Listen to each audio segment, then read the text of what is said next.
I've created this video to help better explain what I mean about using a data binder in math. What you're looking at right now is the finished product of my math data binder. Now I'm going to show you how I got to this point. In the presentation, on the resources page, there's a link to this form of math. There's also a link on the math specific example. So I always, before I make a table, I always make an outline of what I want to put in that table so I know how many columns and rows that I need. It just makes working with the table easier. So I have my identification column here, and if I look on the data binder, I have it as standards here. So then I have my standard and my topic underneath that. Then I have my general math skills. You couldn't see it, but I just saluted to general math skills.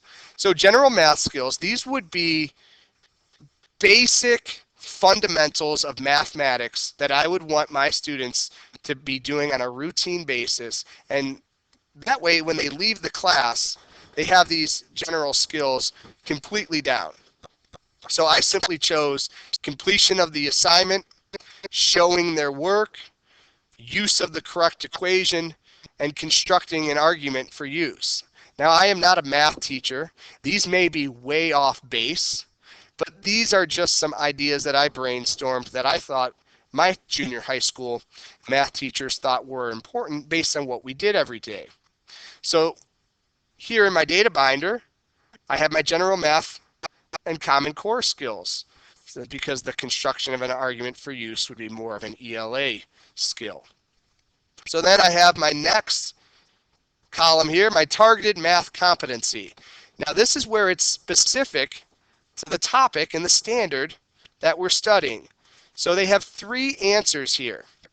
Now for math, I know you give more than 3 homework problems for the night, but you may have different sections of the homework. So if we're talking about standard 5, and I'm totally making this up, and standard 5, again, totally making this up, is all about fractions, maybe section 1 on fractions will be simplifying the fraction. Can students simplify? So you might have 5 to 10 problems on simplifying. Now notice here, this is a 3-point category for me. If you have 5 problems, maybe you make it worth 5 points, 1 point for each problem. So then we've got simplifying as one of our answers there. So the next thing I want them to be able to do with fractions is add fractions. So that would be my section 2 answer. So maybe I have 5 equations on adding the fractions together, and they would get the points in this category if they got those 5 correct. So then my section 3 answers, maybe we're going to do cross multiplying. So that would be my section 3. So they would have 5 questions here. This might be worth 5 points as well. So now, instead of grading a problem where they get points for showing the work, maybe we just give them a total score of that in this category, and we're just grading this for to see if the equations or problems are correct. And maybe are they using the correct equation for each one? Maybe that's a question at the top of each section, so then they know to use that equation for the next 5 questions. And then maybe they have to for each section construct an argument or explain the 3 steps and explain how to simplify, add, and cross multiply with equations. So this would be the scores for my performance assessment. Now the performance assessment, that could be a worksheet that they do. It could be homework, a written response, probably not so much a total written response in math, a video that they create, showing others how to do these math assignments. So they would get their raw score there. Then I always give a little bit of a quiz, because it's social studies. You could use something else that you use, or if you give a test.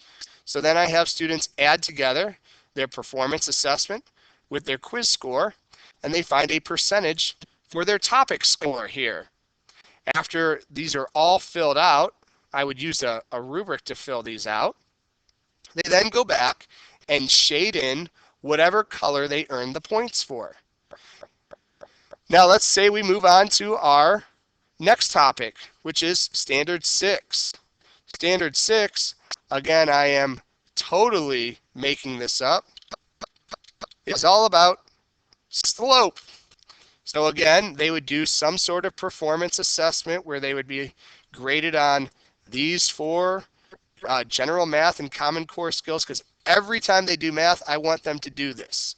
So then my next targets are going to be understanding the x-intercept, might be section 1 answer. Section 2 might be understanding the y-intercept. And then section 3 might be solving for slope.